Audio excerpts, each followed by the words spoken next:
Hello and welcome to the channel. As always, like the video, and if you enjoyed the story, leave a comment on if you would want more. This fan fiction was not created by me, but in the description there is a link to the fanfic so you can show your support to the creator and read along. Without any more delay, let's dive into the story. Things were going great for Naruto. Riding the high of having his first official girlfriend that was Ino freaking Yamanaka no less, he was flush with drive. He wanted to achieve everything and give it all to her. After they proclaimed they would be boyfriend and girlfriend, Ino even then produced a photo that he had no idea how she had managed to find, yet she did. It was a photo of his probable mother Kushina Uzumaki.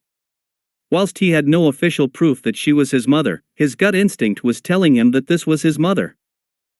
He was also getting much better in the use of his one-handed seals. It was hard work, but he was proud with the progress that he had made. The first thing that his new sensei had made him do was to do a jutsu without his hands touching but still being as close as possible. This was harder than first thought for Naruto, as he thought that it would be a walk in the park. It was far from that, as the Naruto had several of his wind ninjutsu blow up in his face. It was thanks to the Kyuubi no Kitsune that the genin did not have any scars littering his face. Naruto was not only thankful for the Kyuubi healing his injuries that stemmed from botched training attempts. The blonde-haired boy was also thankful for the giant fox demon's ability to heal serious injuries.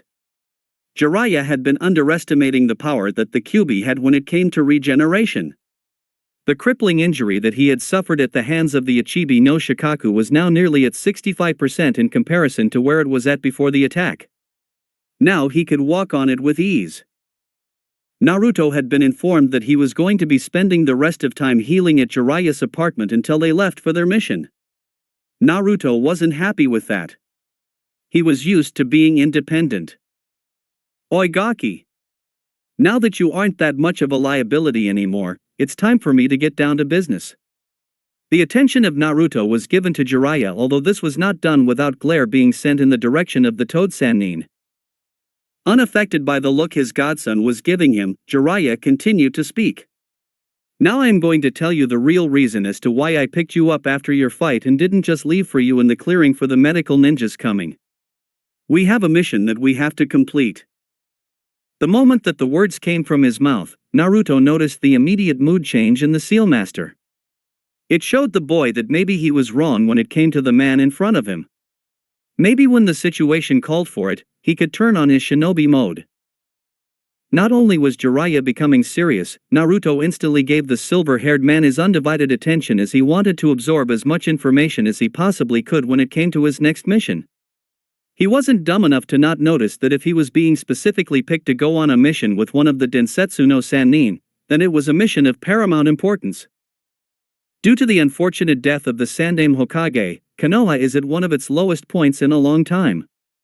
This means that we have to rebuild as quick as possible and with as much stability as can be afforded. To do this, Konoha will need a new Hokage to govern the village. When the bombshell was dropped on the blonde-haired boy, his eyes went as wide as saucers. His mind instantly started going through all of the people that would be able to do the prestigious job of Konoha's Hokage, the service and dedication that it needed. The first thought that ran through his mind was his sensei Kakashi Hatake. The man was a decorated legend of the ANBU Black Ops, and he was someone who had copied 1,000 jutsus during his time as a ninja. He was someone who garnered respect from everywhere he went in Konoha. This meant that he was also someone who gathered fear every time he went outside of Konoha's walls. His sensei was someone who was always late, but Naruto knew that that was something that would easily change if he was given the title of Hokage. The only other person that he knew that was capable of becoming the Hokage and doing the job its justice was Jiraiya-sama. Whilst he knew that the man was not the most serious of people all of the time, Jiraiya was someone who was incredibly powerful, and with him alone being inside Konoha on a constant basis, he would prevent every army from attacking just with his presence alone. There was only one other person that Naruto could think of who had the required skill level of a shinobi that is required for being a Kage, and also had the right mentality to be able to lead the village through tough times. That person was Tsunade Senju. It was definitely prejudgmental on the behalf of Naruto, but he had this belief that since she was the student of the third Hokage and a direct relative to the first and second Hokages, then she would be more than ideal for the job. With all of her medical ninjutsu, she would be able to treat all of the injuries that had happened in the war, and hopefully she would heal Rock Lee. Because both he and Jiraiya were outside of the village right now meant that there was only one option for the position of Hokage. If they were going to appoint Jiraiya-sensei or Kakashi-sensei to be the Godame Hokage, then they wouldn't have needed to travel to wherever they were right now. The smart mind of Naruto was easily able to think of the outcome. Tsunade-sama is going to be the Godame Hokage of Konoha, isn't she, sensei? Naruto said with a blank look on his face. Much to Jiraiya's delight and surprise, he was impressed with how quickly Naruto had come to that thinking. Watching his godson think things through brought a lot of melancholy to the man. It was as if he was looking at Minato growing up for a second time. Those thoughts were quickly pushed to the depths of his mind as he wanted to focus on Naruto and not on Minato. It would be a disservice and an injustice if he did anything of the sort. That is correct, Naruto. If you keep your thinking as sharp as that, then you are going to become a Jonin in no time at all. The praise was not lost on the genin, as he was still not really used to getting praise and compliments from people in general, let alone such an important person as Jiraiya. He gave a slight blush and a bashful smile in return, as he wasn't really sure what he was supposed to do. He's complimenting me too much. It's like he wants to be my friend. Meanwhile, in the mind of Jiraiya, something had happened the day before and he wasn't there to witness it. Whatever it was, Naruto has been getting this cold look on his face, exactly like Orochimaru. I need to monitor this. I'm only going to go if you bring someone else on this mission as well. Come on, brat. Having another person is going to cramp my style. It better not be some other genin. They won't be able to keep pace with the great Jiraiya. He said it whilst doing his usual proclamations. Whilst he didn't outright say no, he wanted to see how much Naruto would fight for this and if this person was responsible for the change overnight in Naruto. It's Ino Yamanaka. Oh, it's Inoichi's little daughter, huh? Is she your girlfriend or something? Jiraiya questioned, hoping to fluster his newest student. So what if she is? Naruto replied back in a defensive tone. A light kid. Get her and let's get cracking on this mission. He was curious to see just who had Naruto gotten as a girlfriend. I wonder if the apple falls far from the tree. Plus, having a girl on the trip might convince Tsunade even more. Naruto raced to get his girlfriend to come on the mission with him. Knocking on the door of the clan compound, he was greeted with the sight of Inoichi Yamanaka. It was a quick introduction, with Ino shoving Naruto out the door before any proper conversation could start. He was wearing the same outfit he had during the Chunin exams. She was wearing a purple sleeveless V-neck crop top, a short skirt with a pair of spandex gym shorts underneath. Naruto couldn't help but double take, stammering for words which earned him a kiss on the cheek. Sometimes you didn't need to verbally compliment a woman. Even Jiraiya spared a minor glance. Kid picked good. She's going to be a knockout when she's older. If you're going to be teaching me, then you're also going to have to start teaching her too. Naruto boldly stated, to which Jiraiya laughed. What makes you think you're the one calling the shots here? Do you not remember who I am? Unafraid of the man ever since he found out the man was a close friend of his father, Naruto returned the stare. Do you know who I am? Naruto replied, causing Jiraiya to stare at him, decades of training masking his facial expression. Surely he doesn't know, does he? Avoiding answering the question, Jiraiya turned to Ino. What makes you think I'd risk my reputation to train her? Everyone I have trained is turned into an S-rank shinobi. It wasn't a humble brag. It was straight up bragging. How many other senseis could say that their students turned into S-rank? Not many, that's for sure. TCH, she scoffed. How dare he insult her like that? Just like Naruto, Ino had her own opinions about the man should have made more of an effort to be in the life of Naruto. Let me guess, I'm the big bad Jiraiya, her. Me be strong. Me go bam bam. As she said this, Ino imitated a gorilla and put on a fake deeper voice, causing Naruto to laugh. Let's face it, you probs don't have the ability as a sensei to train someone different from yourself. You've got a lot of sass, girl. I like it. I can see why Naruto likes you. Because you take after his mother. Seeing Naruto blush made Ino smirk. Alright, now tell me your skills. Genjutsu, Kenjutsu, Clanjutsu, one-handed ninjutsu and chakra-enhanced speed. She rattled off but was keen to learn more. So you're going down the path of an assassination specialist? Jiraiya asked, to which she rapidly nodded. Well, that's always going to be a good skill, but I think that you're going to need to be a bit more well-rounded. It sounds like you're a glass cannon and great offensively. I've got the perfect jutsu to round out your skills and then improve your fashion. Jiraiya grinned, to which Ino rolled her eyes. As if this guy knows anything about fashion. Tiger, horse, boar, ram, rat, snake. Jiraiya called out as his hair elongated and wrapped around himself. Oh, cool. You can grow out your hair. Ino questioned with gleam in her eyes. Ever since she had cut her hair during the second round, she missed it. After all, it wasn't really a choice but a necessity, and she had spent the better part of 4 years growing it to that length. Having memorized the seals, the pale blonde tried it for the first time, channeling chakra into her hair. The end result was her hair that was down to her bottom of her neck, now went to her lower back. Damn, I didn't get it longer. Ino sighed, annoyed. Brat, it took me a couple of weeks to get it that good. Kids these days. I want to learn something too. Naruto piped up, joining the conversation. Well, kid, you are going to learn the art of Fuinjutsu. Jiraiya proclaimed, getting the first big smile from Naruto. Instantly, Naruto had a smile on his face as he knew that Fuinjutsu was very hard to learn. Naruto was positively beaming. He had finally found a shinobi art that he was above average at. Scratch that, Naruto knew that he was damned good at the art of Fuinjutsu. Jiraiya was rightfully impressed and proud of what he had seen Naruto accomplish in such a short space of time. Not only did the Gaki get the theory down for sealing, which was a surprise, Naruto also had the practical know-how to implement theory into results. Somehow the theory that went behind the scenes into Fuinjutsu all made sense. The Uzumaki child had obviously inherited the talent that had made his clan so famous over the years.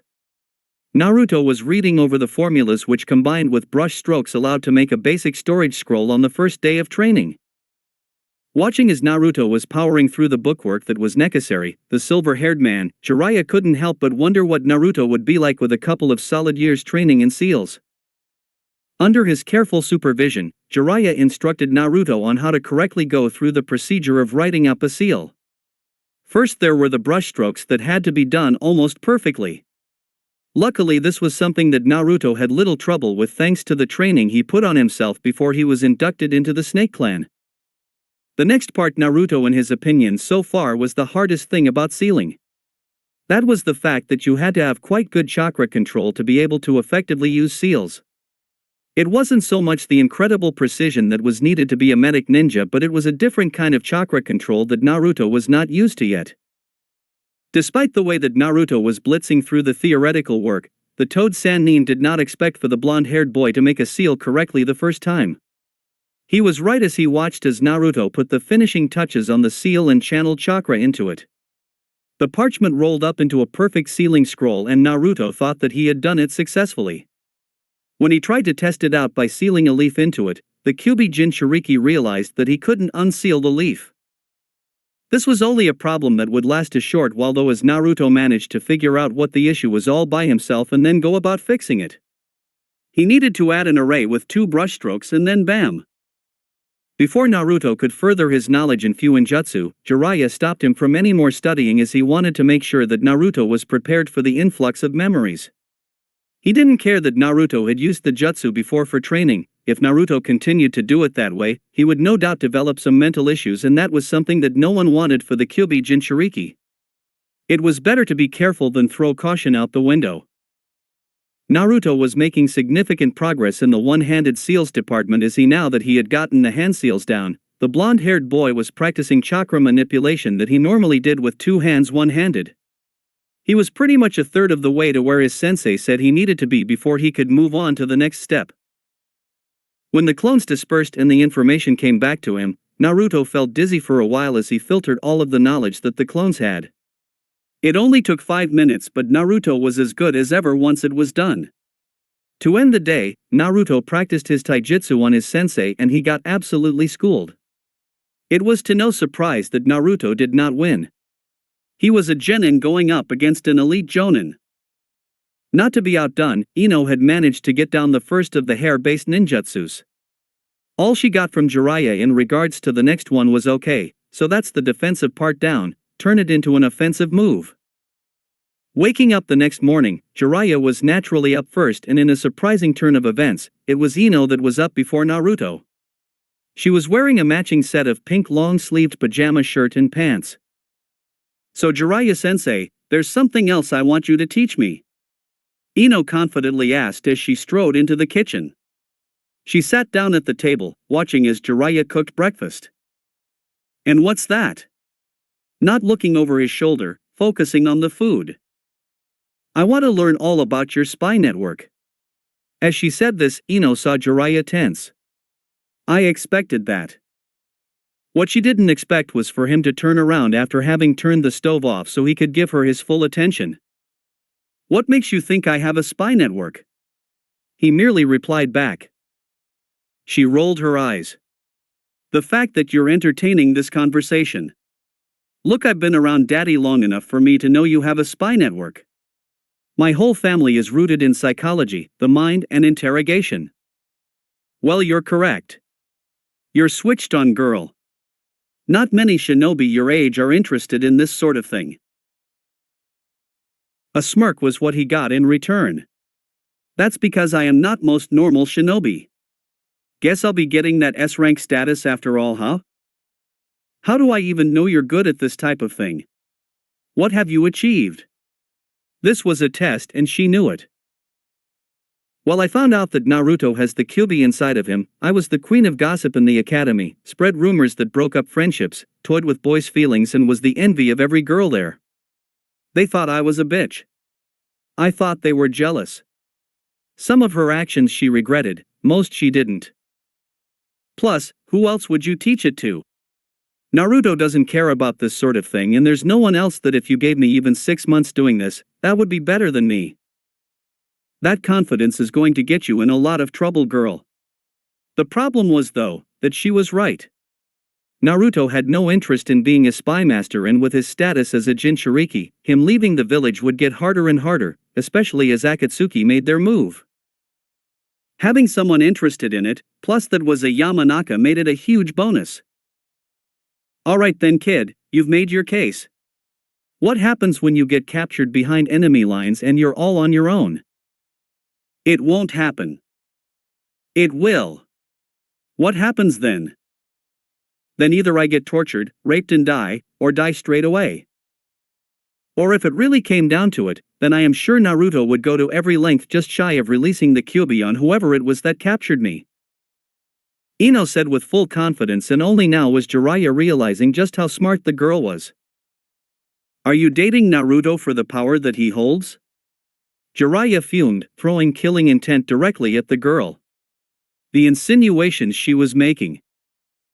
"No, I just know that I would do the exact same thing for Naruto." "Now that you mention, why are you all of a sudden jumping into Naruto's life? Is it because the Sandaime just died and Naruto needs a new role model figure to keep him connected to Konoha? Or is it because of Naruto summoning snakes that you want to make sure he doesn't turn into Orochimaru? Or is there something else? Unlike you and everyone else in the village, I actually give a shit about the real Naruto Uzumaki, not the one that Konoha wants him to be." Passion was flying towards the end there, and she was raising her voice, but she was not breaking eye contact. It was not only Naruto that was affected by the news of who his parents were. She, as his girlfriend, saw the pain and struggle that he was feeling in that moment. So many years of emotions coming to the surface, and this man, who was supposed to be close to Naruto, did fuck all. That and she was relying on her status as a clan heir to protect her from any serious damage. "You're Inoichi's daughter, are you?" Jiraiya questioned, avoiding everything the girl had said, giving her satisfaction that what she said was right. Calculating eyes looked at the blonde in front of him in a new light. She's just as dangerous as Tsunade was at the same age, if not more so. "No, I am Ino Yamanaka and you'd best learn that." One Uzumaki Naruto who had overheard the discussion, couldn't help but grin a big smile. That was his girlfriend.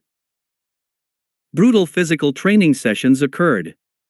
Ino half thought Jiraiya was reacting to their previous conversation and taking it on them. She was right. Have to keep up. Have to keep up. She mentally told herself, the last thing she wanted was to fall behind Naruto. Using rocks and bands with seals inscribed on them by Jiraiya, the duo pushed their bodies harder than they had before. Just when they thought they couldn't push any harder, they found more and more energy. Then came the food. There was lots of it. Designed to maximize the training sessions. Unlike what most people thought, Jiraiya didn't give them protein. It wasn't protein that went to the muscles after a workout, it was carbs. Therefore, fast-acting sugars such as berries, ice cream were the choice. Not that either genin were complaining. When that was done, they went and did their own training with Naruto, focusing on seal-less jutsu and seals. Meanwhile, Ino was practicing her new hair ninjutsu, increasing her fine control over chakra-enhanced speed, and whatever time she had left over, it was spent with Jiraiya going ever minor detail about his spy network and how it worked. Playing the fool, a position that he had perfected over the years, Jiraiya turned in the direction of his former teammate and spoke loudly. "Tsunade." Tsunade raised her eyebrow, seeing the two students that Jiraiya had brought along with him this time. One she immediately recognized, the other was a mystery. "To what do I owe the pleasure? Is today the day of old reunions?" she murmured, although Jiraiya heard it, telling him everything he needed to know. The trio sat down as Jiraiya and Tsunade kept speaking in verbal spars to see who would crack first. "Orochimaru, did anything happen?" Not that much at all. We just had a little greeting," Tsunade said as she somehow managed to keep her words controlled enough. Jiraiya, having spent enough time around the woman, knew that her speech was slurring a little bit. What he also saw was the poignant stare that Tsunade sent in the direction of Shizune. It was no doubt telling the black-haired lady that she was not to speak about at all about what had happened moments ago. It was at this stage that the waitress came and got the orders for the trio and promptly came out with drinks for the two. A soft drink for Naruto and some rice wine for Jiraiya. "So you two, why'd you come to see me this time?" Tsunade asked as she was genuinely curious to see one of the familiar faces that she hadn't seen in a long time. "To see your tits." "What, can't us, great friends that have stood the test of time together, catch up once in a while?" As the silver-haired man said this, he said it in a jovial tone with a smile on his face. There was a bit of a drunken blush on the face of Tsunade. It was not because she was starting to feel anything towards the man in front of her, it was just because she hadn't seen Jiraiya for such a long time, and the fond memories combined with the high amounts of alcohol allowed for the blush to spread on her face. Knowing Jiraiya though, he wouldn't have come here unless there was something of importance. This was especially true considering the last time these two met.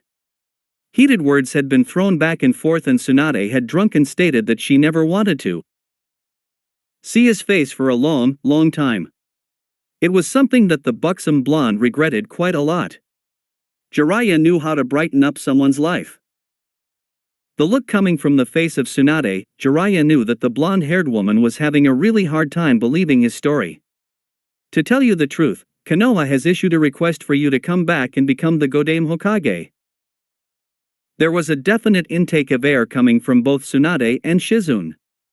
As this was happening, widen-eyed expressions as they could not believe what they had just heard. Tsunade was someone who hated Konoha more than anyone save for her former teammate that she just saw. To think that she would just come to Konoha was a far stretch of the imagination. For to become the Hokage of Konoha, well, Tsunade would tell him he's dreaming. With the third being Jiraiya trailed off as he wasn't really sure how he was going to break this news to Tsunade. There was the actual hope that during the conversation that Tsunade had with Orochimaru had told Tsunade of what he had done. The hope inside of Jiraiya was proved to be true when Tsunade spoke up next. "It was Orochimaru's work, I know. He told me himself." Like usual, he felt that he needed to gloat to the world about it. "So what's your answer?" Jiraiya asked as he was relieved with the fact that he didn't have to tell Tsunade that her sensei was dead. As Jiraiya was saying this, he was fairly confident on what the answer coming out of Tsunade's mouth was going to be. With a snort of derision, Tsunade held her gaze to directly lock eyes with Jiraiya. "Impossible. I decline." There was no real surprise on the face of the Toad Sannin. He knew what was about to come. The man just hoped that with Naruto around, the two of them might be able to crack the thicker outer shell that was Tsunade's emotional defense mechanism. "This is the legendary slug Sannin Tsunade? How disappointing." With a bittersweet smile on his face that Tsunade didn't catch, the man who had loved the girl essentially on first sight spoke up. He, I remember in the past that you said the same thing when I asked you out." That Tsunade definitely heard, and for her response, the only thing that she did was look down at her lap. Naruto was incredibly surprised with the answer that Tsunade gave though. What a waste of talent. As time revealed more and more secrets, the blonde felt less desire to become Hokage, but he still wanted the title. Naruto wanted to open his mouth and ask the question why she didn't want the position. He held his tongue though, as he felt like he was the third wheel in the conversation since his sensei hadn't introduced him yet. Naruto didn't want to jump in the conversation between two old friends. Tsunade was also surprised. She initially thought that since the kid wore a headband from her former village, that he would be appalled at someone turning down the offer to become the Hokage. Well, Tsunade did see the look on the boy's face, but she expected a bit of a confrontation between him and herself. Guessing that the brat was intimidated with her status, she decided to comment about it. "It seems that you got another blonde-haired, weak-willed student just like last time." Not knowing that the weak-willed student was actually the son of the man that she was criticizing, Tsunade had no idea why there was a scowl on the face of Naruto. If anything, she thought that he would be happy that he was being compared to the Yondaime Hokage. "He seems stupider than your last one though." The air went cold. Naruto stared down Tsunade with the coldest stare he could muster. Had she not been a ninja for 40 years longer than Naruto had been alive, she might have felt the effect. Ino too, as she knew how difficult Naruto was finding it with the revealed information. This time there was a bit of a scowl on the face of Jiraiya. He knew that Tsunade was heavily drunk, but that gave her no right to insult Naruto. Naruto could handle insults being thrown his way. He was used to them coming his way because of the Kyuubi and what effect that had on Konoha's populace. With a whisper, Tsunade continued on her tirade against Minato Namikaze. Even the fourth Hokage died quickly. He gave his life up for the village. Life is different from money. It can't be gambled on that easily. Whoever puts their life at risk so easily didn't deserve it in the first place. Tsunade drunkenly declared. Shizun didn't miss the rather vicious looks that were coming from both Naruto and Jiraiya. Shizun wondered whether her sensei had pushed the rope line in the sand just that little bit too far. The black-haired woman hoped that this wouldn't bite Tsunade in the arse. "To think that the girls my generation look up to you. You're an embarrassment and a major disappointment." Ino agreed. This Tsunade was completely different from the one she had heard stories about. Everyone at the table went dead silent. Even the people who were in booths that were close by went dead silent. Tsunade couldn't believe what she had just heard. No one talked to her like that. Not even Jiraiya or Orochimaru, who she had known for practically her whole life, talked to her like that. She had been called a bitch before. That was something that she was not surprised by. She had been called that by a lot of jealous girls and women because of her bust. No one dared to state that she was a bad role model for aspiring kunoichi though. She had struggled so much during her career as a ninja, trying to get rid of the stereotypes and sexism that was so ingrained into her industry.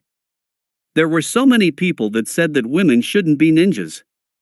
They were the same people who said that a woman's job was to serve the man of the house in whatever need. Who the hell do you think you are, you little piece of shit? Do you know that I could crush your skull with a flick of a finger? You should really learn to know when you're in over your head. If you piss of the wrong person, they could kill you in an instant. The not-so-subtle threat was picked up by everyone at the table. Hearing the threat did not deter Naruto one bit.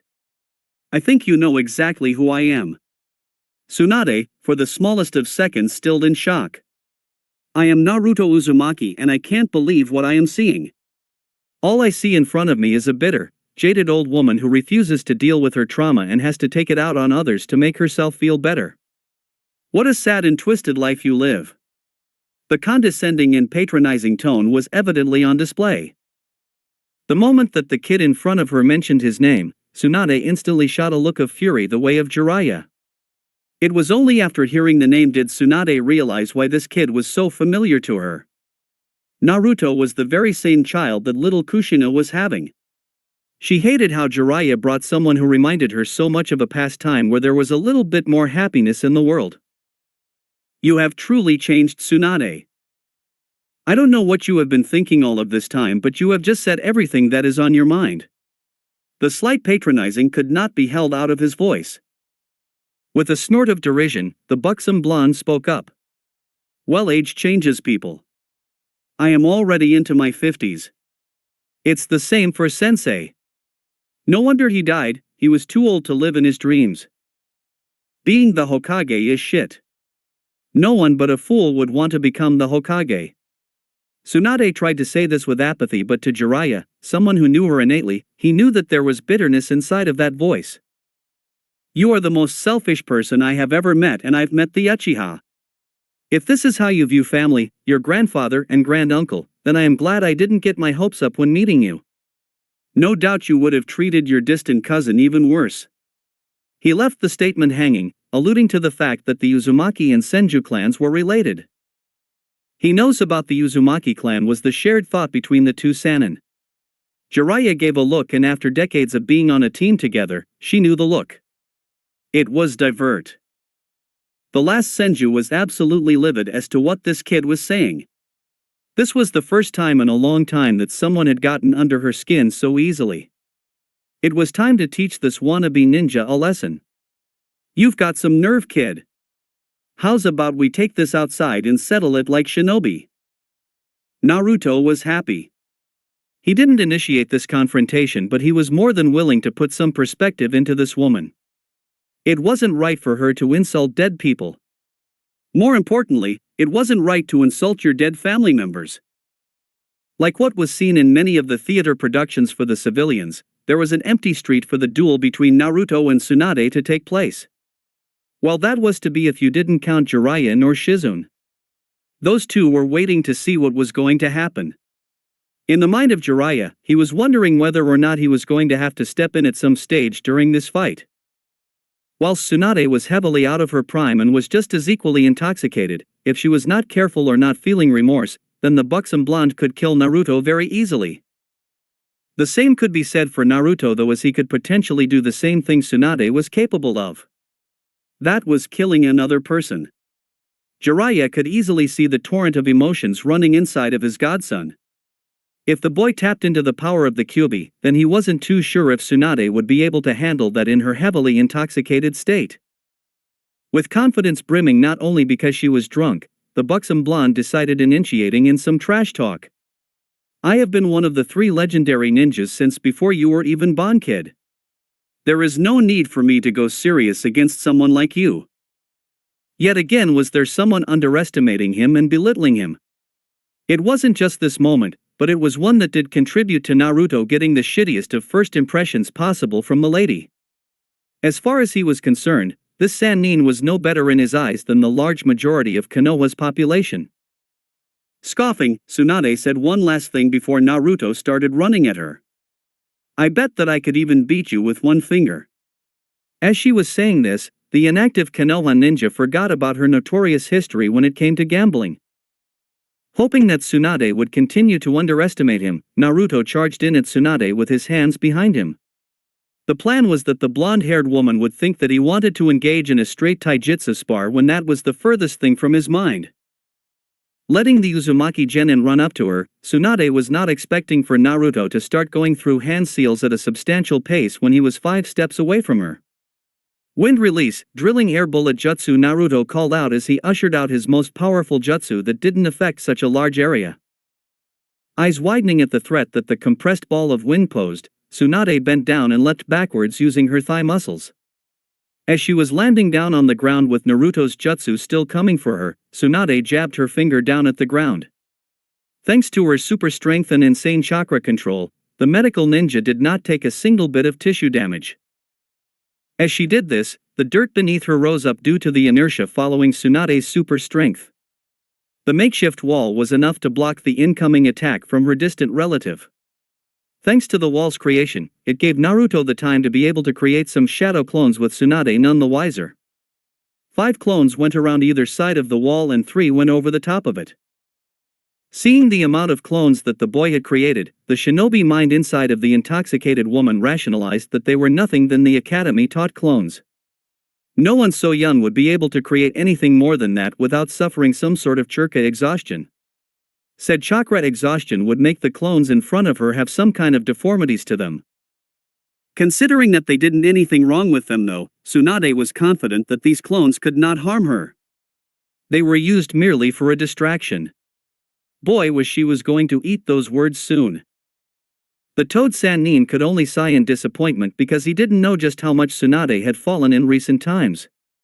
He thought that she would be at a level where she could fight off a fresh Jonin. Seeing her have trouble against a fresh Chunin, there was embarrassment in his eyes for someone who had previously been so much better. It could only add on to the fact that she bet that she could beat his godson with the use of only one finger. Surprised that this kid was not as bad as she initially thought, Tsunade went on the offensive. Seeing all of the clones that the kid had made, the blonde-haired woman wanted to scare the boy into submission.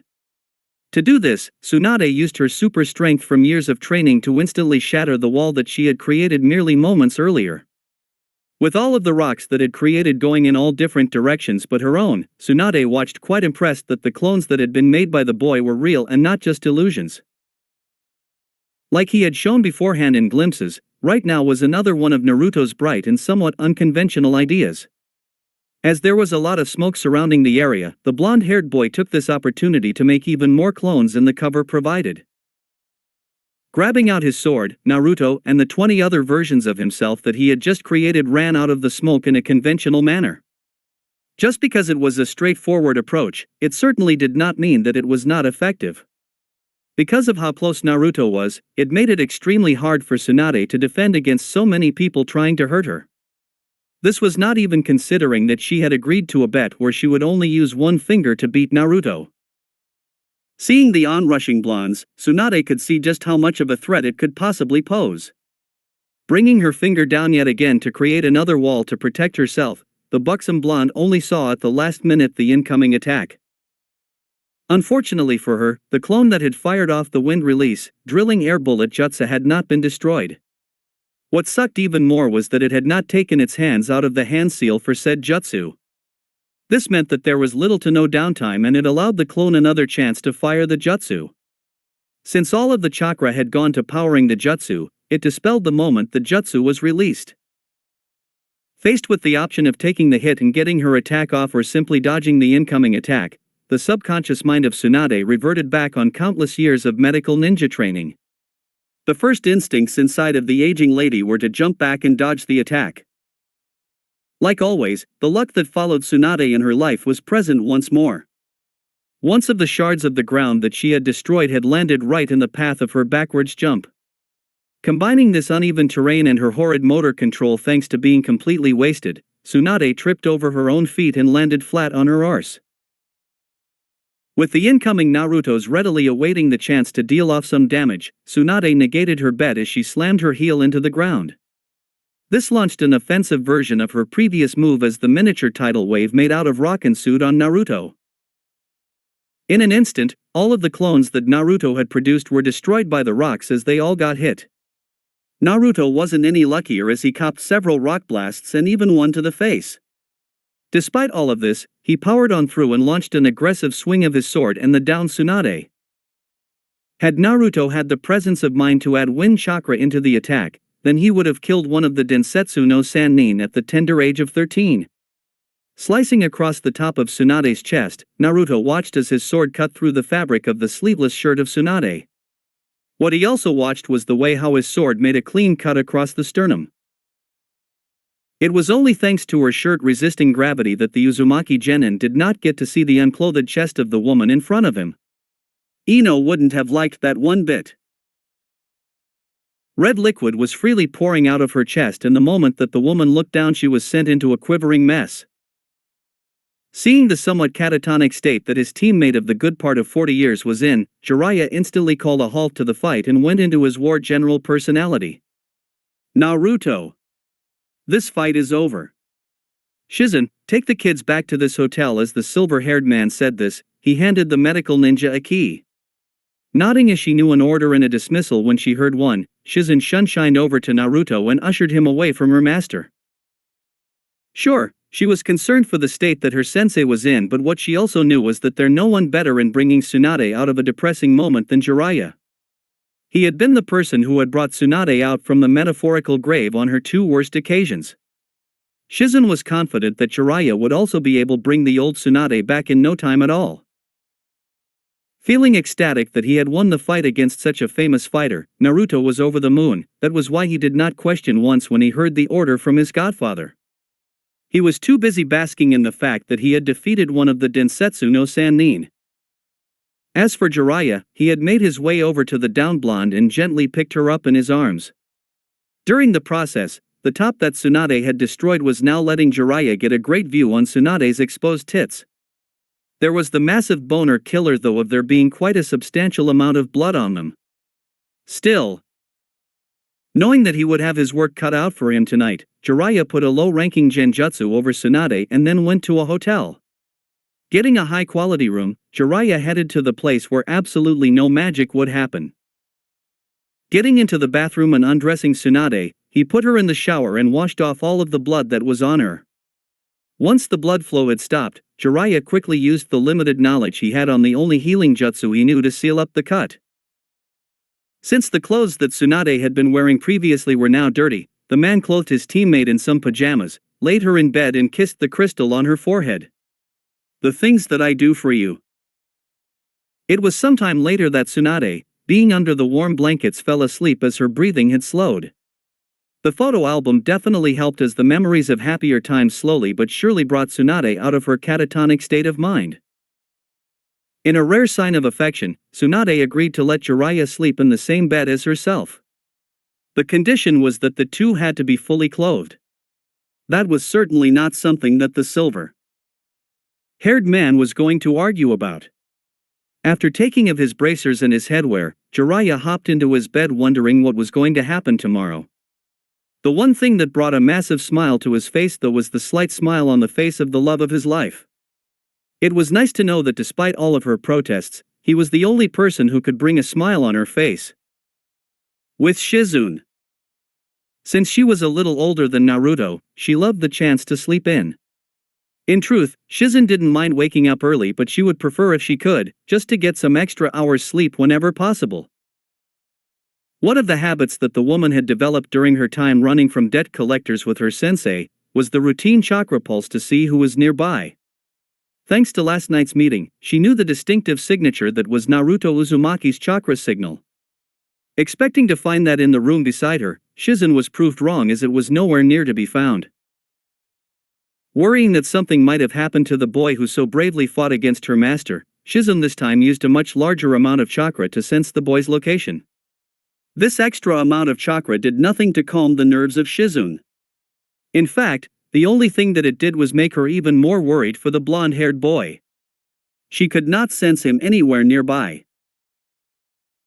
Panicking as she had no idea where Naruto could be or more for that matter why he was up so early without asking for any permission, Shizen took a couple of seconds to think of the most logical solution to this mess.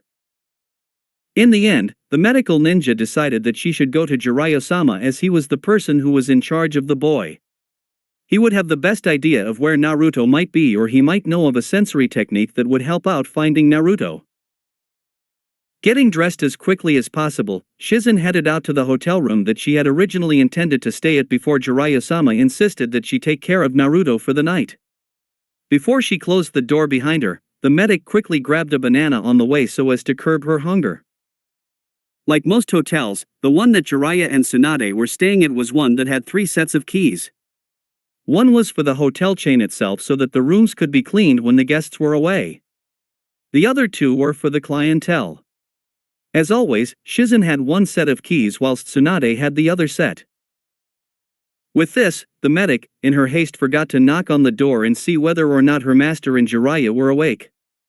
They were not, which was not that surprising to Shizen, as she knew that Tsunade-sama was definitely a late-night person rather than an early-morning person, a direct contrast to herself. Walking into the room after having opened the door, Shizen saw a sight that made her absolutely giddy inside. Unable to contain her excitement, as it would implode greatly if she did not speak, Shizen couldn't help but let out an "awoo." Rolling up the sleeve of her kimono on her right arm, the 28-year-old woman placed her left hand on her right wrist. Unsealing the contents of a small, temporary storage seal, Shizen pulled out her camera. Right in front of her, with the Duna covers bunched around her waist, was Tsunade lying on the stomach of her lifelong friend and teammate Jiraiya. Tsunade was in the cutest flannelette pink flower panamas in the eyes of Shizen. The blonde-haired woman also had her hair out of her normal pigtails and let it frame her face. If all that wasn't bad enough for when Tsunade woke up, then the fact that she had both of her arms wrapped around the torso of her teammate would embarrass her to no end. That, coupled with the fact that she had the biggest smile on her face that Shizen had seen in a long time, made the situation all the sweeter. Tsunade was not the only one to blame for this sappy moment, as Jiraiya had one of his hands on the Tsunade's back. The other one was firmly pressed against the back of her sensei's head, which rested on Jiraiya's broad chest. Not being able to take it any longer, Shizen quickly started taking photos of Jiraiya and Tsunade from different angles. Unaware of this, Tsunade was happy because whatever was causing that beyond goddamn irritating light was now gone. With that being said, the 50-year-old woman went back to snuggling in bed. The pillow was very comfortable and surprisingly warm. Her mind slowly concluded that pillows weren't as hard and generally weren't as warm as what this one was. Opening her eyes, Tsunade was in for a surprise. Pillows at hotels were pretty much always white. This one, however, was a dark shade of green with a little bit of black on it. Realizing that this wasn't right, Tsunade fully opened her eyes as she pushed down on what she was lying on with both hands. Said movement made a groan come from her pillow. Noises were definitely not something that came from anything in the bedroom unless it was another person. Understanding the situation that she now found herself in just a little bit better, Tsunade hoped that when she got insanely plastered, she was at least well enough to have not allowed a man to touch her body in an intimate way. Before she could properly come to that decision, Tsunade felt a throbbing pain in her chest. Cursing internally as she couldn't remember what had caused her to suffer in such pain, the blonde-haired lady opened the first 2 buttons in her flannelette pajamas open so that she could see the wound. There was a sigh of relief from the lady as when she opened her shirt up, she saw that there was medical gauze tape covering her breasts. This gave more confidence to Tsunade in the fact that she did not think that she had sex last night. Remembering what she initially planned on doing, Tsunade looked down at the pillow beneath her and she could only gasp in horror at what lay before her. There was her bloody, perverted teammate Jiraiya. What made it even worse was the fact that he was enjoying it very much, judging by the smile on his face. The shock that came from this was enough to widen the eyes of Tsunade to comical proportions. Falling back as she couldn't believe what she had just woken up to, the buxom blonde fell back on her arse. This certainly did not help matters, as there was something rather hard poking into her inner thigh. Instantly knowing what it was, despite the fact that she wanted to deny it as much as possible, Tsunade couldn't help but blush in embarrassment due to the situation she was in. The Senjuaire honestly had no idea whatsoever in what she was supposed to do next. Admittedly, her first thought was to start chucking fists at her teammate. That though was a bit unfair, as Jiraiya wasn't doing anything perverted and he was still asleep. Plus, she deep down knew that this was just as much her own fault as it was his. Shizune couldn't hold it in any longer. She couldn't hold back the massive smile brewing on her face along with a squeal of happiness. Immediately turning around to see where the noise had come from, Tsunade couldn't help but groan as soon as her eyes lay on their target. This was definitely something that the girl was going to let go. There was no possible bribe that she could use to get Shizune to never mention what she had just seen. "This is so cute, Tsunade-sama," the black-haired lady said as she albeit for now forgot her reason for coming over. Still not being able to figure a way out of the predicament that she found herself in, the only thing that the blonde-haired lady could do was stare blankly at her assistant. It was then that there was a groan coming from beneath her. Looking down, Tsunade could see that her teammate was about to wake up. If there was something that she didn't want to happen, then it was definitely Jiraiya finding about this. For the life of her, the middle-aged woman couldn't get up. A part of Jiraiya that had a mind of its own was getting bigger and thus moving on the leg of Tsunade. The tickle was enough to prevent her from getting up as she was indecisive of whether to move herself or the offending object. "Well, I don't think I could have a better way to wake up in the morning, except for Shizune not being here and you not being clothed." The only loyal Sannin left stated with that infuriating smirk on his face that Tsunade hated so much. Blushing at the implications that the silver-haired man had just said, Shizune could only turn away and blush as in her mind was the picture of her sensei and Jiraiya going at it. Tsunade, though, had a totally different reaction. At the start she thought that she was going to let her teammate off the hook as long as he pretended that it never happened. That idea was now well and truly flung out the window as Tsunade decided that Jiraiya deserved more than that and not in a good way. Without the application of chakra, the blonde-haired woman launched a volatile slap to the face of the man she was straddling. "Geez, after what I did for you last night, you would hope that there might be some form of thanks, but no." As this was said, Tsunade went retrospective for a moment as she wondered what Jiraiya meant as she could not remember what it was that had happened last night. It was only a few seconds later that the woman remembered how she suffered from her condition of hemophobia and how it was Jiraiya who helped her out. Now feeling guilty for what she had just done, or rather lack thereof, Tsunade didn't know what to do. Her pride wouldn't allow her to admit that she had done something wrong, especially to Jiraiya of all people. Feeling like a piece of shit for how he made the mood of the room drop so drastically, the perverted hermit sage knew that he had to lighten up the room. "But I'll let you off the hook if you stay here for a bit longer." The way in which this was said was done with leery eyes, which Tsunade knew all too well what was going on inside the mind of Jiraiya. If she was oblivious to that, then she was certainly not oblivious to the fact that Jiraiya had put one of his hands on either of her hips. Humping in disgust, Tsunade quickly got off Jiraiya and scowled with her arms covering her chest. Turning her head to her student, Tsunade initiated a conversation with the woman. "So why did you come here so early in the morning, Shizune? You know that I am never an early morning person." There was a slight hint of annoyance coming from Tsunade when she said this. Eyes widening to large proportions, Shizune remembered what it was that she had come here in the first place for. That was the fact that Naruto had gone missing and she had no idea if there was anything wrong with him. "Naruto and Ino have gone missing," the black-haired woman exclaimed with shock as she was slightly fearful of what Jiraiya-sama might do. He had instructed for her to take care of the genin.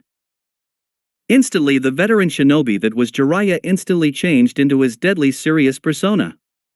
The change was one that did not go past the watchful eyes of Tsunade. It was obvious to her that Jiraiya either deeply cared or had a large amount of interest in the boy. What neither of the two females in the room knew though was that internally, Jiraiya was shitting bricks. They did not know about the Akatsuki that were searching for Naruto so that they could get the Kyuubi out of him. They didn't know that the Akatsuki had such members like Orochimaru and Itachi Uchiha associated with them. "Speak now and speak fast, Shizune." The commanding aura that the shinobi displayed was enough to even get Tsunade to start feeling a little nervous. From what she had remembered of the night before, the damn Gaki could hold his own. What the hell was it that was making Jiraiya so damn paranoid?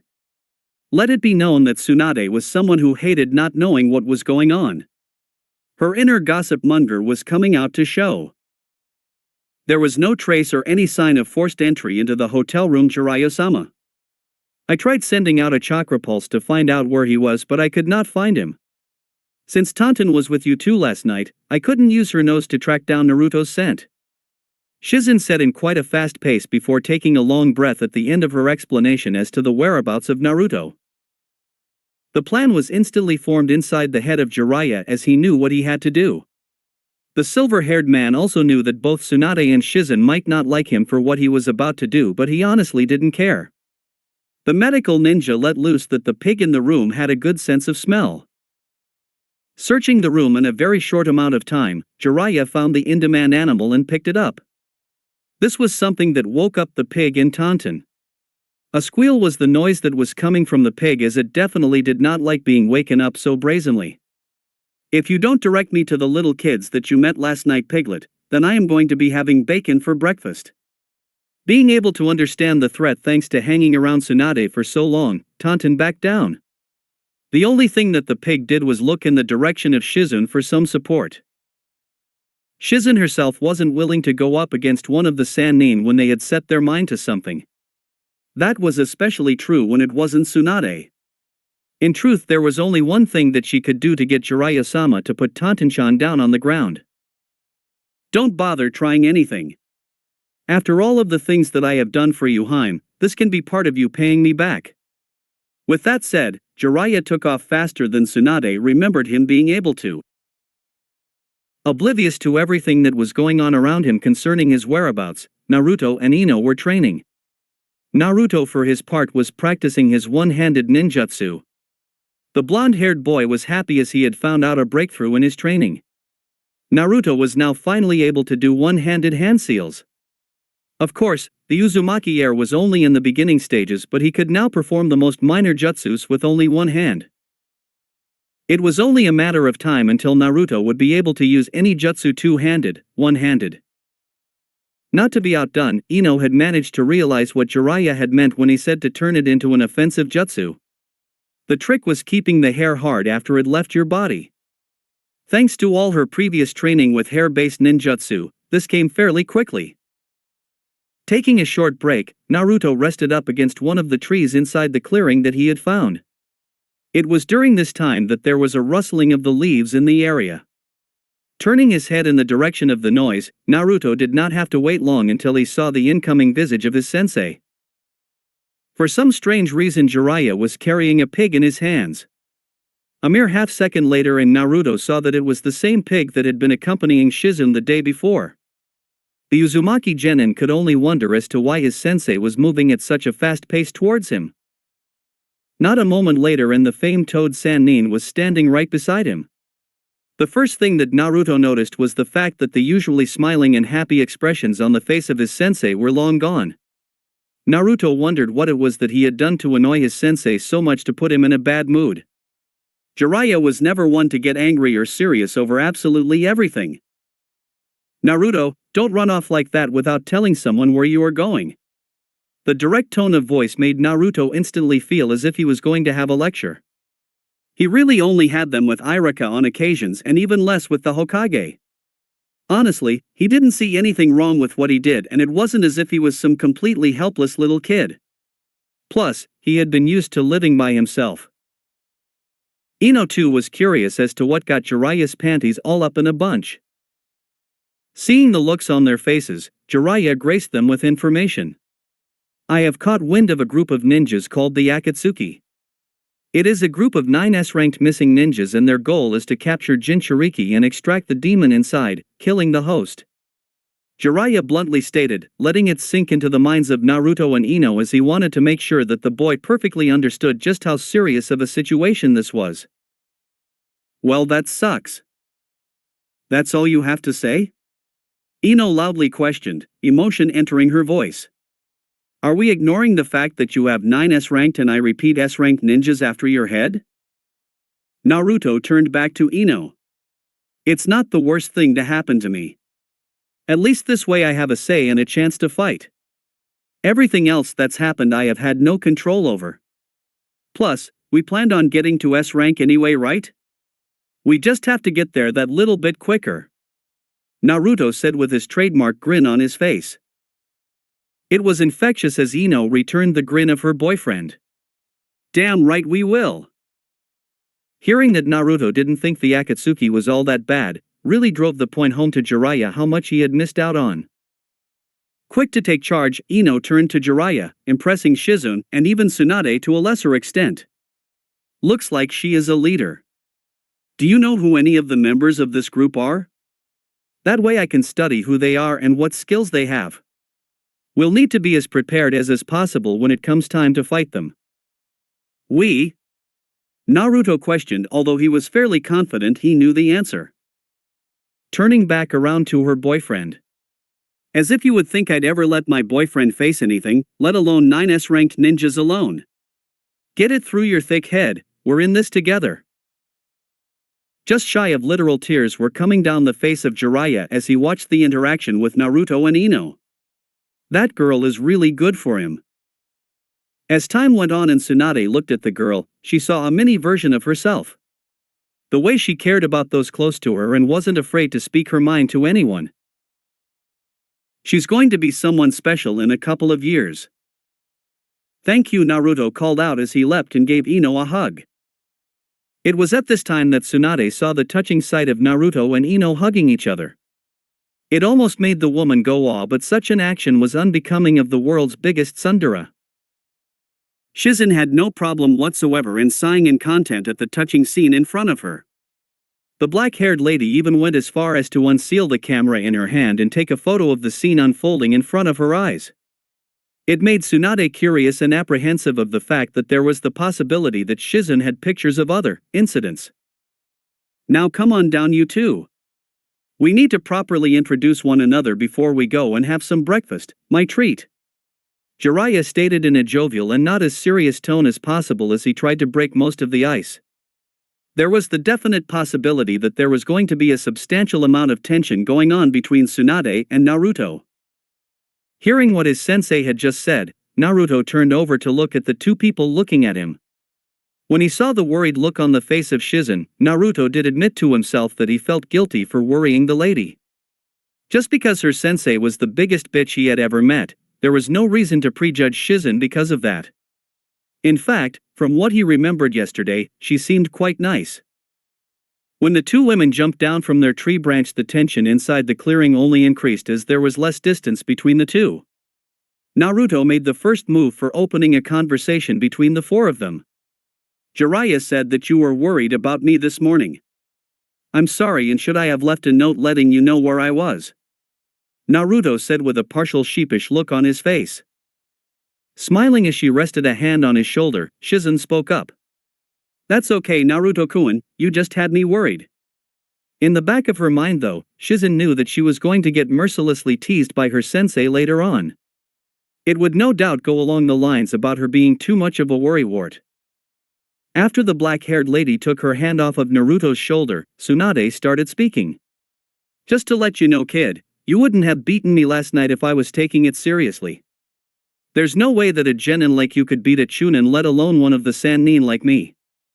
The aura of self-confidence that portrayed from the woman was so big that Naruto just believed it to be pure arrogance.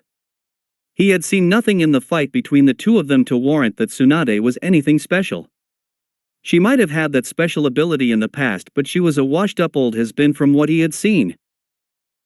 But you didn't show anything that justified you being a special jonin, let alone being one of the sannin.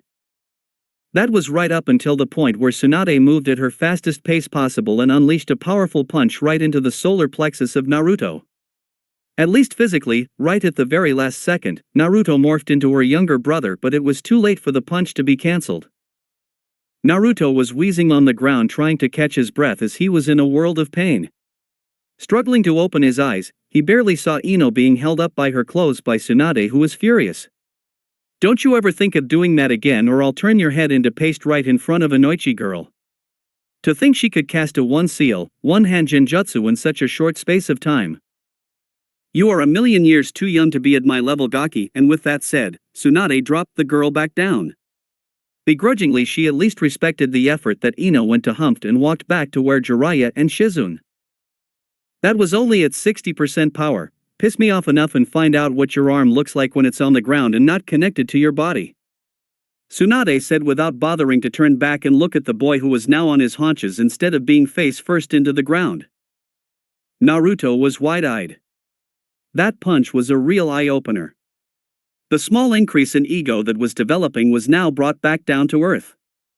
Naruto now realized that there was just as much of a gap between Naruto and the top shinobi of the world. He had thought that the gap was quickly closing after his training from both Manda and more recently Jiraiya, but it was apparent that Naruto had a long way to go to where he needed to be. With a shot glass of sake in his hand, Jiraiya brought up a topic that needed to be discussed. I know that you had a meeting with Orochimaru Tsunade. Even if we didn't get to speak much about it yesterday, I could see it instantly from the way how Shizen reacted. Despite trying to not act like she was surprised, Tsunade couldn't help but take a lot longer to swallow the sake in her mouth. The blonde-haired woman instantly knew that this was going to be a conversation that she wasn't going to like. Yeah, so what? Tsunade replied in an offhand manner. With a neutral expression on his face, Jiraiya stared directly at his former teammate. What did he want with you?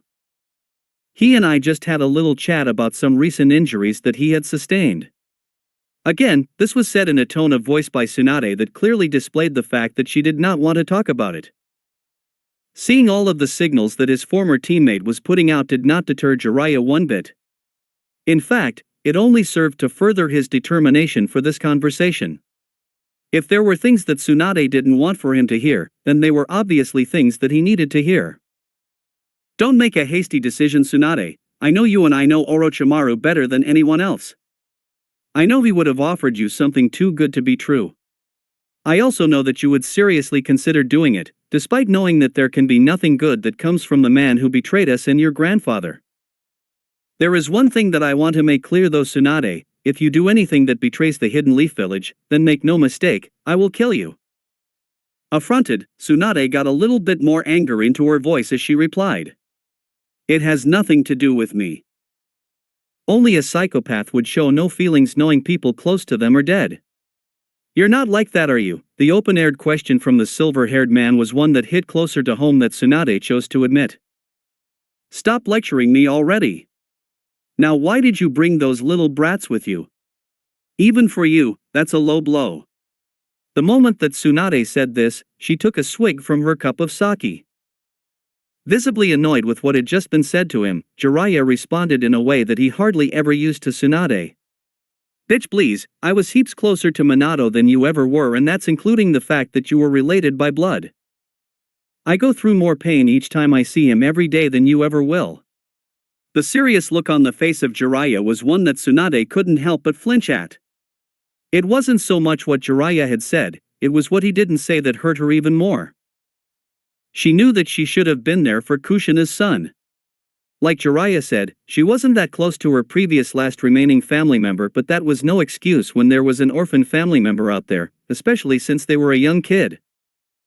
He seems like a good young kid, quite like Minato in terms of personality, almost as good a shinobi as he was at that age too. Tsunade said as she wanted to change the conversation from where it was. It was at an awkward topic that she wanted to pretend never happened. If you think he is good now, you should have seen what he was like 6 months ago. According to Kakashi, he was the spitting image of his mother and was the dead last of his class. Evidently by the expression on the face of his former teammate, Tsunade couldn't believe what she had just heard. It was impossible to think that half a year ago that the kid was just like Kushina in terms of personality. What was even harder to believe was the fact that Jiraiya said that Naruto was the dead last of his class. There was no fucking way that could possibly be true. She had seen him in action and she knew that the kid was a prodigy. There was no way that Naruto was dead last of his class. It was impossible that every other kid in his year were better than him. How? He signed the snake summoning contract. Out of all the answers Jiraiya could have given, that was not the one Tsunade expected nor wanted to hear. What? Yeah, kid signed the contract after apparently a shitty day. A snake came up to him, told him what they needed to see in him before he could sign the contract, and then he started working on it. The brat was so desperate for a family he thought that was the only way he was ever going to see one. Whilst it was true, it didn't hurt Tsunade's heart any less. I should have spent more time with him, and the worst part is that he knows. He knows our clans are related. Don't beat yourself up by it, Tsunade. If anyone should have been there for him, it was me. I am his godfather, his naming father, and I viewed Minato like was a son. In Japan, godfather means naming father, but there are no legal obligations to look after a child if the parents die. Jiraiya frowned, hating himself for his inaction. He could think of a million reasons why, but in the end they were just excuses he told himself to sleep at night. Wow. What does this mean for Orochimaru? Do they have a connection? The worst possible thoughts were running through the mind of Tsunade. A Kyuubi-powered Orochimaru was the fuel for nightmares. Nah, I sealed his chakra before talking to him. Turns out Manda and the rest of the clan hate him as much as we do. They reckon he has tarnished their reputation and want Naruto to kill him and restore the pride to the clan's name. A sigh of relief and the sagging of Tsunade's shoulders showed her thoughts on the answer Jiraiya gave. To think they believe that Naruto can kill Orochimaru. Tsunade murmured. Out of the three of them, the snake Sannin was considered the strongest. Out of anyone in the younger generations, give it a couple of years and I reckon he could.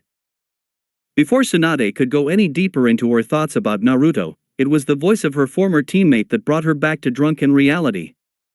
You know, it'd be really great if Naruto had a female role model in his life. You really think so? He's that good? She couldn't help but question. Jiraiya ran a hand through his hair before taking a sip of his sake. You should have seen it, Nade. He was using 2 taels worth of the Kyuubi's chakra up against a fully transformed Shikaku. Up until the full transformation, Naruto was controlling the fight on his own. It was only when Shikaku took over his host that Naruto summoned Manda. Wide eyes was what Jiraiya got in return. He is never going to be a finesse fighter despite being a Snake Clan member, but he doesn't need to. That kid is the closest thing to the stories of the Third Hokage and your grandfather I have seen. The brat can create an entire army of shadow clones. Plus, he doesn't need to be the finesse ninja, especially not when he has that spunky little girlfriend of his Tsunade. At the mentioning of Ino, Tsunade was reminded of how quick she managed to cast that genjutsu. It was low level, but it was still highly impressive. Wherever Naruto is going in life, she is going to be right there beside him on her own merit. It wouldn't surprise me if she was at least an A-rank assassin in 3 years. Now that genjutsu she cast was impressive, but she's not that good, is she? Think about it, Tsunade. She is a combat-focused Yamanaka with genjutsu, her clan ninjutsu and skill in kenjutsu. She's also trying to dabble in using chakra to enhance her speed. Where does that lead? If she gets everything firing together, that's a terrifying combo. That's not even the worst bit. She blackmailed me. Now when Jiraiya said this, Tsunade paused. How did a genin do that? We were talking about how she wanted to learn about my spy network, and I asked what would happen if she got caught behind enemy lines. Jiraiya mentioned, still not entirely sure how to read the situation that happened. She then goes, Naruto would come and save me. He would go to just about releasing the Kyuubi on whoever it was that captured me. Jiraiya paused, allowing that to sink in. She was flexing that she is that close to the Kyuubi Jinchuriki, that he would abandon Konoha at any time to come and save her, no matter what. He would even kill himself just to save her. The irony being that Jiraiya would do the exact same for Tsunade. This was all news to Tsunade. Up until this conversation, she had made no mention that she knew that Naruto was the Jinchuriki, nor mentioned that Naruto knew that she knew. She could be manipulating him, for fuck's sake. Getting into his head with all those Yamanaka jutsus. From the outside looking in, Tsunade wasn't sure. That's a bit of a reach, saying another genin is controlling Naruto's mind. I think Jiraiya is just paranoid because Naruto is so enraptured with her, that she has this much power over him. Unaware of what was going on with Tsunade, Jiraiya kept talking. He needed to vent. So I pressed her on that, asked whether or not she was dating Naruto for the power that he holds. At this point Jiraiya clenched his fists. She turned it back on me. Tsunade was eager to hear how. She first answers my question by saying no, that she would do the same thing. Then, she questions why all of a sudden I am not in Naruto's life. Is it because the Sandaime died and Naruto needs a new role model figure in Konoha to keep him connected to the village? Or whether or not I'm monitoring him in case he turns into the next Orochimaru and then I kill him before that can happen. She was basically questioning me on whether or not me spending time around Naruto is genuine. A genin. Questioning a Sannin. Is it? All Tsunade could ask. Based on the fact Jiraiya had not been in Naruto's life for 13 years, there was a lot that was open for interpretation. It is! Jiraiya roared, offended that Tsunade would even question it.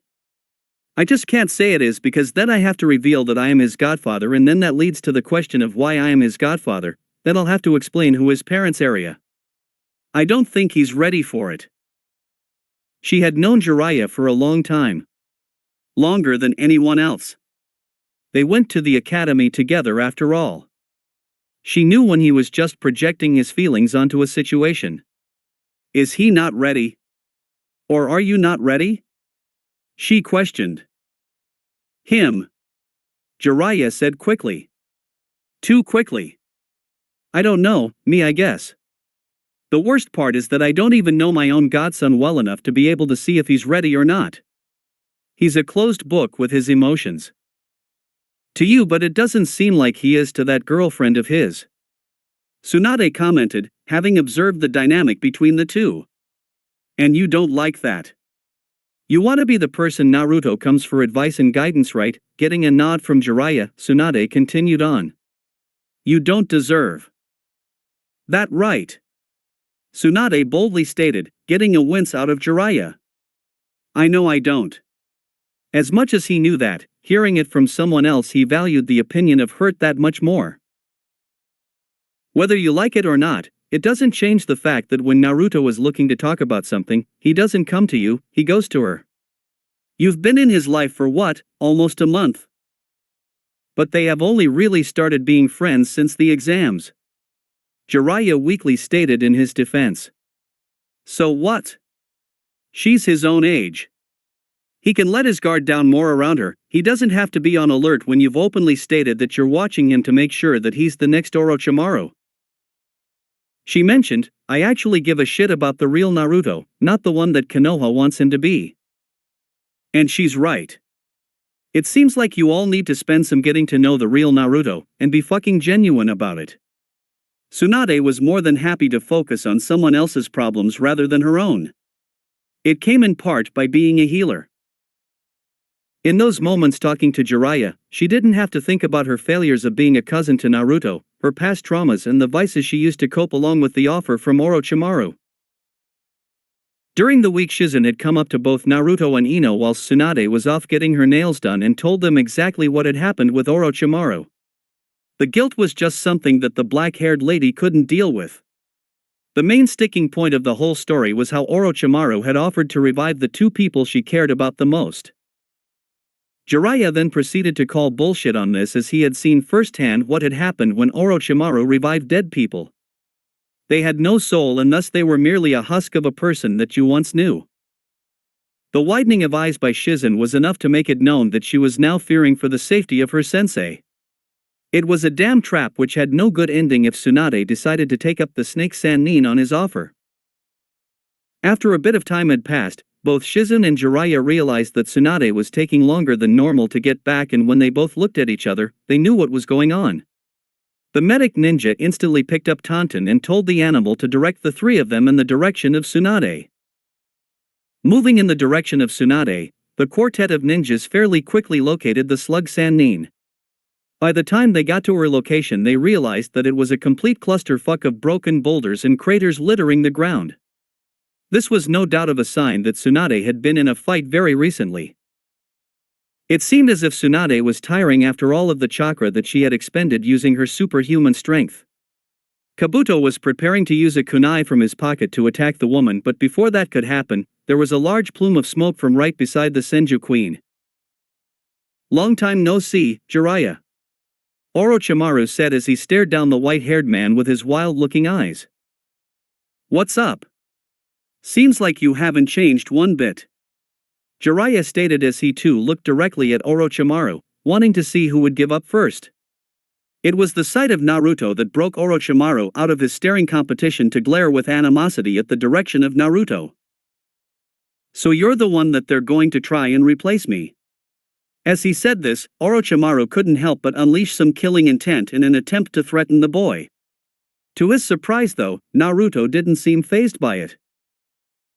As he had a good look at the boy, Orochimaru could easily see the resemblance between this kid and the man who he absolutely abhorred for taking his title as the Yondaime Hokage. He's Minato's brat. The moment that the recognition seeped though, Orochimaru narrowed his gaze and gave an intense stare at the blonde-haired boy. There's been a change of plans, Kabuto. I don't care about the Akatsuki anymore, kill the boy. Nodding to say that he got the order loud and clear, Kabuto got into an offensive stance, ready and waiting for the battle to commence. Meanwhile, as this was happening, Naruto couldn't help but look on in shock at the fact as to who was standing right next to the snake Sannin.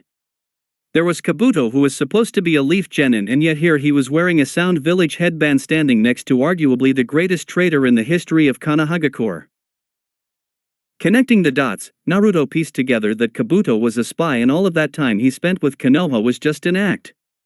He knew he was right to trust that uneasy feeling when he was around the man. Unwrapping the bandages that were on his master's arms, Kabuto quickly wiped some blood on the seals so as to summon a large snake. When the snake came out from the smoke, it awaited its orders from Orochimaru with disdain. "We need you to kill that blonde-haired kid over there," Kabuto said as he pointed in the direction of Naruto. "I don't take orders from you. I only take them from members of the Hibi clan." It was then that the snake sniffed out where his intended target was, just in case Orochimaru asked for him to kill the boy. Getting the whiff of a familiar smell, the snake focused in on it and recognized it as the one of Naruto Uzumaki, their newest summoner. "I am not killing him, you should know better than that, Orochimaru," the snake hissed out with obvious distaste, lacing his words. "I'll kill anyone but that boy." TCH figures, Orochimaru thought to himself. "I guess I'll just have to kill him myself." Jiraiya, still feeling the effects of the drug that Tsunade laced his drink with, struggled to summon his own animal. He didn't get Gamabunta, but he did get Gamma Hero. "Good enough," Kabuto muttered as he raced forward with his orders. No longer was he moving like the fake genin everyone thought him to be, instead he was moving like the elite jonin he was. In conjunction with Kabuto's movements, the large snake made a commotion, throwing up a massive dust cloud and rocks going everywhere. It was the diversion Kabuto needed to land a punch of Shizen, who then tried to fire her Senbon at Kabuto, narrowly missing him. She followed this up with releasing Poison Cloud of Mist. "If that is me," Kabuto thought. As this was happening, Naruto and Ino couldn't help but think one thing. This is what a battle between jonin is like. As Kabuto dodged the incoming purple cloud of smoke, he reappeared out of the ground, slicing the tendons in Shizen's ankles, causing her to drop to the floor. She was cast to the side as Tsunade could only watch on in horror. Her mind was screaming out to do something, but her body simply wouldn't move. Watching on, Ino saw just how much Tsunade suffered from her trauma. Naruto was the first to act though, racing forward with his sword in his hand. Wind release, drilling air bullet. He called out as his left hand withdrew the seals and unleashed a potent blast of wind. Alerted to the attack, Kabuto looked left and just barely dodged the incoming swipe from Naruto's sword shrouded in wind chakra. He didn't avoid the brutal kick to the stomach, sending him back. Not letting up, Naruto leapt after Kabuto, holding his sword, ready to kill the traitor. One swipe connected and a large gash appeared on the left arm of Kabuto, with blood falling. Naruto has gotten a lot stronger. I need to take this seriously. That wind chakra is going to be a problem. Avoiding the follow-up swipe from Naruto, Kabuto retaliated via using his chakra scalpel to detach the muscle in Naruto's thigh from the bone. Naruto screamed as he immediately collapsed to the ground. "Naruto!" Ino screamed, racing towards her boyfriend. She went through the hand seals and casted a genjutsu on Kabuto. The Naruto in front of him, right as his chakra scalpel took out the other leg of Naruto, morphed into someone else. For a split second, Kabuto was horrified at what he had done. There in front of him was none other than his mother from the orphanage, Nono Yukushi. Quickly realizing that this was a genjutsu, Kabuto regulated his chakra, dispelling it. A sinister grin appeared on his face, looking nothing like the Kabuto she remembered. "You're going to wish you never did that, Yamanaka." "Oh yeah?"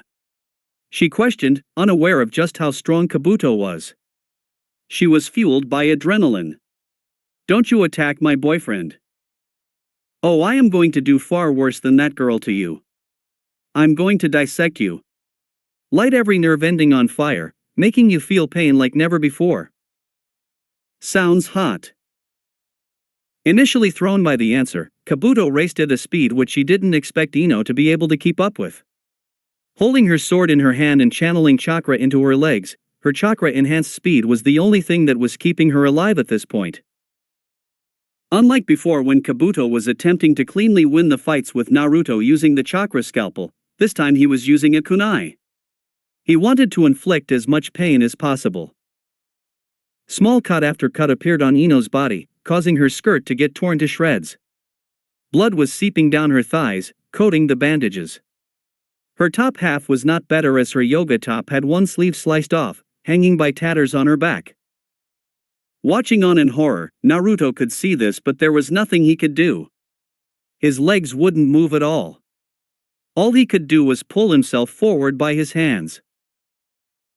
"Be careful, Yamanaka, with genjutsu. You might want to make sure who you're casting it on. You'll annoy the wrong people, case in point. Me." Enraged that she had to make him see Nono again, a chakra scalpel was created and sent right through the right lung of Ino, causing her to fall down to the ground. There was no noise, no thud, just a simple collapse. Naruto could only look on in horror. There was his girlfriend who had tried to protect him, was now lying on the ground unceremoniously. Is she? No, it can't be. No. His heartbeat started moving faster, he could feel the beats. A rush of adrenaline and chakra fueled Naruto, healing the injuries in his thighs before a shroud and two tails immediately appeared. It was a turn of events that caused even all three of the Sannin to change their stance and posture to give their attention to Naruto. "What did you do?" Naruto questioned, and before Kabuto had time to answer, Naruto was already on him with claws instead of hands. The silver-haired man dodged the first attack, he dodged the second attack, but he didn't dodge the third attack.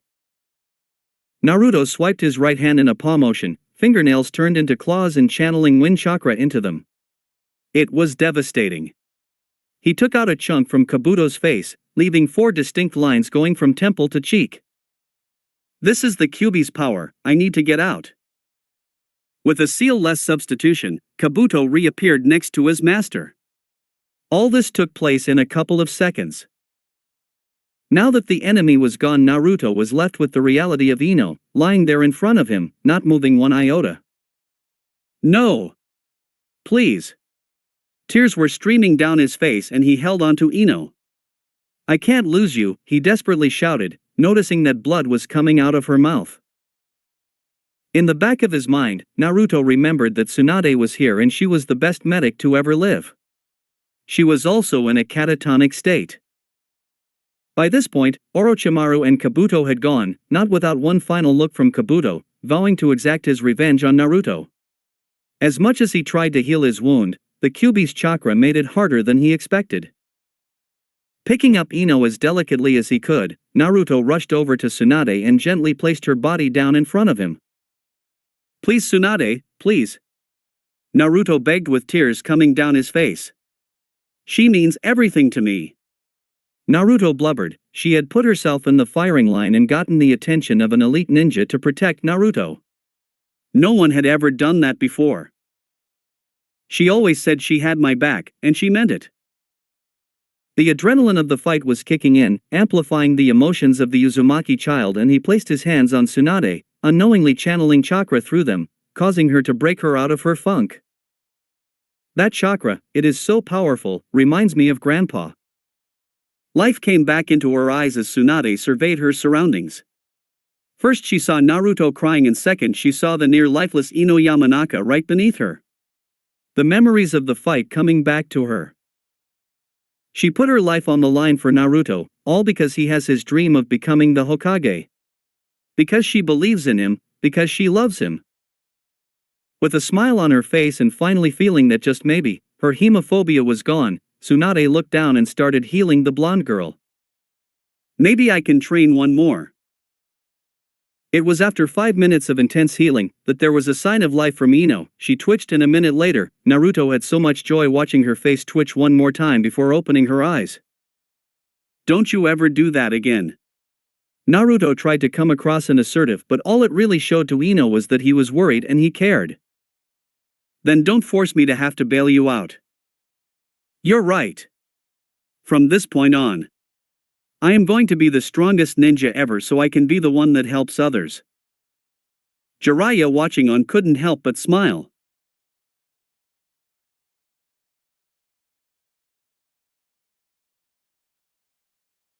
That's it for today.